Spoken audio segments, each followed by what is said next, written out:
Hello students, कैसे हो आप सभी। तो स्टूडेंट्स, आज की क्लास के अंदर हम क्रॉस प्रोडक्ट या फिर वेक्टर प्रोडक्ट इसकी हम डेफिनेशन को बड़े ही डिटेल में समझेंगे। काफ़ी इंटरेस्टिंग टॉपिक है। इस टॉपिक में से एग्जाम के अंदर बहुत से क्वेश्चन पूछे जाते हैं, चाहे वो आप स्टेट बोर्ड का एग्जाम दे रहे हो या फिर आईआईटी जेईई मेंस का एग्जाम दे रहे हो। तो आज की क्लास के अंदर वेक्टर प्रोडक्ट और क्रॉस प्रोडक्ट की जो डेफिनेशन है इसको हम डिटेल में समझेंगे। तो फिर चलिए स्टूडेंट, हम अपने टॉपिक को स्टार्ट करते हैं। तो स्टूडेंट्स, अब अपने पास कॉन्सेप्ट आता है वेक्टर प्रोडक्ट और क्रॉस प्रोडक्ट का। अगर हम बात करें वेक्टर प्रोडक्ट और क्रॉस प्रोडक्ट की डेफिनेशन के बारे में, तो हमने यहाँ पे क्या किया, हमने दो वेक्टर्स माने। एक वेक्टर हमने ए लिया, वो भी हमारे पास एक नॉन जीरो वेक्टर है, और एक सेकंड वेक्टर हमने बी लिया, वो वेक्टर भी हमारे पास क्या है, नॉन जीरो वेक्टर है। और ये दोनों के दोनों जो वेक्टर्स हैं, both are non parallel vector. दोनों के दोनों जो वेक्टर्स हमने यहाँ पे लिए हैं, दोनों के दोनों वेक्टर्स हमारे पास नॉन पैरेलल है। तो हमने क्या किया, हमने यहाँ पर ये एक वेक्टर ए ले लिया, इसको हमने वेक्टर ए से रिप्रेजेंट किया, और सेकंड वेक्टर हमने बी लिया, इसको हमने वेक्टर बी माना। दोनों के दोनों वेक्टर्स जो हैं वो नॉन जीरो हैं और नॉन पैरेलल हैं। अगर हम वेक्टर प्रोडक्ट या फिर क्रॉस प्रोडक्ट की रिप्रेजेंटेशन के बारे में हम देखें, तो इनको हम रिप्रेजेंट करते हैं vector A cross vector B की फॉर्म में। Vector A cross vector B की फॉर्म में इनको रिप्रेजेंट किया जाता है। अब जो मैथमेटिशियन लोग जो थे, वो एक क्वांटिटी डिफाइन करना चाहते थे जो वेक्टर की फॉर्म में हो। तो उन्होंने vector A cross vector B, ये रिजल्ट उन्होंने डिफाइन किया जो कि वेक्टर की फॉर्म में हमें मिलता है। जब इस कॉन्सेप्ट को किया जा रहा था, तो तब उनके सामने एक और प्रॉब्लम थी। वो प्रॉब्लम क्या थी कि जब हमें मैथमेटिक्स की प्रॉब्लम्स को सोल्व हम करते हैं, या फिर फिजिक्स की प्रॉब्लम्स को हम सोल्व करते हैं, या स्पेस में थ्री डायमेंशन ज्योमेट्री की अगर हम बात करें, इनकी प्रॉब्लम्स को हम सोल्व करते हैं, तो एक परपेंडिकुलर वेक्टर भी वहां पर बन रहा था। जैसे हमने यहाँ पर ये एक वेक्टर ए हमने ले लिया, ये वेक्टर ए हमारे पास हो गया, और ये सेकंड वेक्टर हमने बी ले लिया।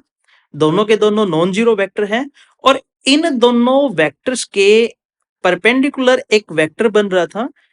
तो यहाँ पे ये जो परपेंडिकुलर वेक्टर बन रहा है, ये एक इंपॉर्टेंट कॉन्सेप्ट बना। तो उन्होंने इस कॉन्सेप्ट को निकालने के लिए एक टर्म डिफाइन की जो कि ए क्रॉस बी की फॉर्म में रिप्रेजेंट किया। तो अगर सिंपली हमसे यहां पर यह पूछा जाए कि वेक्टर प्रोडक्ट या फिर क्रॉस प्रोडक्ट होता क्या है, तो मैं यहां पर यही कहूंगा कि किन्हीं भी दो वेक्टर्स के ऊपर एक परपेंडिकुलर वेक्टर निकालने का टूल है, या फिर एक तरीका है। अब वेक्टर प्रोडक्ट या फिर क्रॉस प्रोडक्ट, इसकी और भी एप्लीकेशन है। मैं यहां पर यह नहीं कहता कि हम ओनली ऑन परपेंडिकुलर वेक्टर ही इससे हम फाइंड आउट कर पाएंगे। हम मैग्नीट्यूड की वैल्यू भी फाइंड आउट हम करेंगे, एंगल की वैल्यू भी हम फाइंड आउट करेंगे, और डायरेक्शन भी हम फाइंड आउट करेंगे, और इसके एक्स्ट्रा यूजेस भी हैं। तो अगर हमारे पास ये परपेंडिकुलर वेक्टर जो बनता है, तो इस परपेंडिकुलर वेक्टर की फिर हमारे पास डायरेक्शन की बात आती है कि इसकी डायरेक्शन किस तरफ होगी, या फिर इसकी डायरेक्शन हमारे पास इस अपवर्ड एरो में बनेगी, या फिर हमारे पास इसकी डायरेक्शन इस डाउनवर्ड एरो में बनेगी। इसकी डायरेक्शन किस तरीके से हमने डिफाइन करनी पड़ेगी। तो इस कॉन्सेप्ट को भी समझने के लिए उन्होंने राइट हैंड थंब रूल का क्या किया, यूज किया। अब राइट हैंड थंब रूल क्या होता है कि मान लो हमने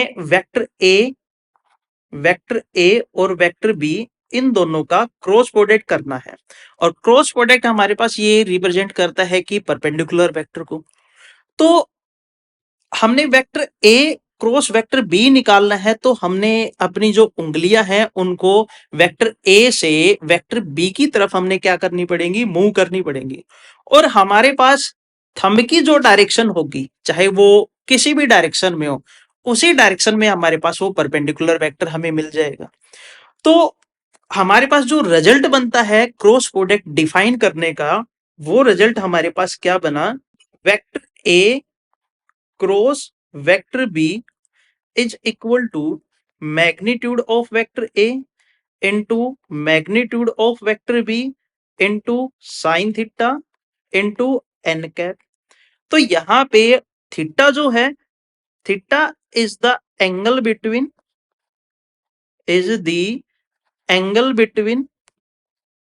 vector A and B, vector A and vector B.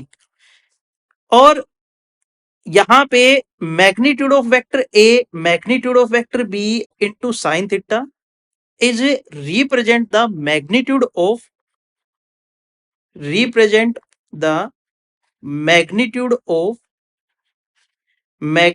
of vector A cross vector B, and n cap is the unit vector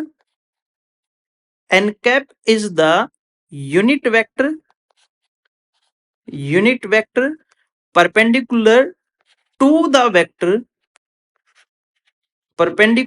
the vector A and B। तो हमने यहां पे क्या किया, जो उन्होंने vector A cross vector B का result define किया वो किसके इक्वल मिला, vector A cross vector B is equal to magnitude of vector A into magnitude of vector B into sine theta into N cap.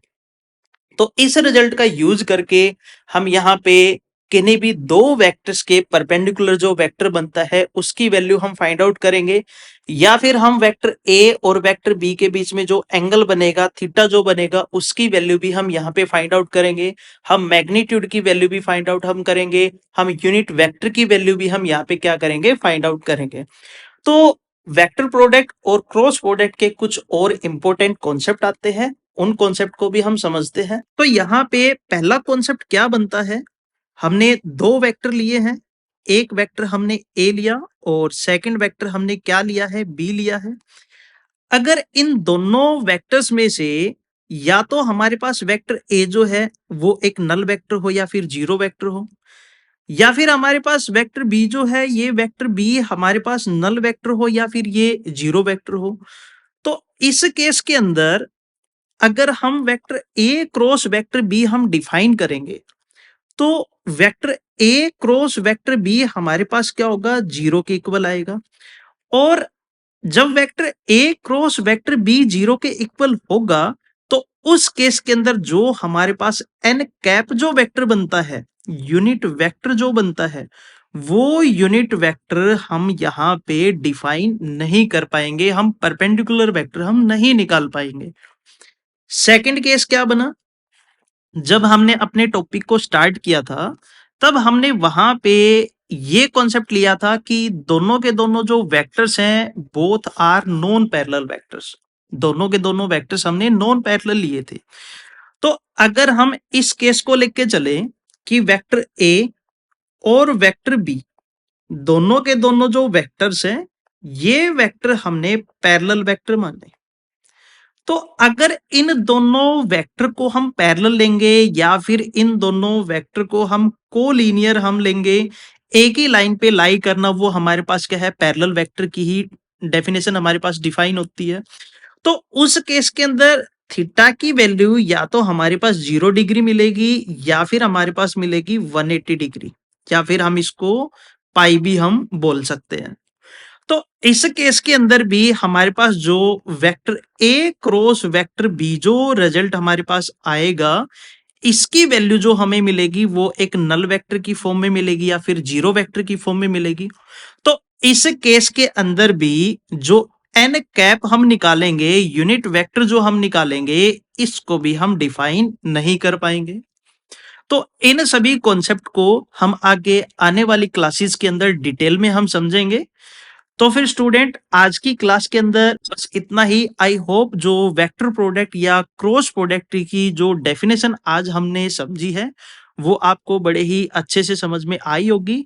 अगर इस definition के अंदर आपका कोई डाउट है तो आप कमेंट सेशन के अंदर कमेंट करके जरूर पूछिएगा। और जो इस चैनल पे नए हैं तो प्लीज चैनल को लाइक करें, शेयर करें, सब्सक्राइब करें और अपने फ्रेंड्स के साथ भी शेयर करते रहें। तो कल की क्लास के अंदर हम वेक्टर प्रोडक्ट और क्रॉस प्रोडक्ट के और बेसिक कॉन्सेप्ट जो हमारे पास आते हैं उनको हम समझेंगे। तो फिर स्टूडेंट्स आज के लिए बस इतना ही। Thank you, have a nice day.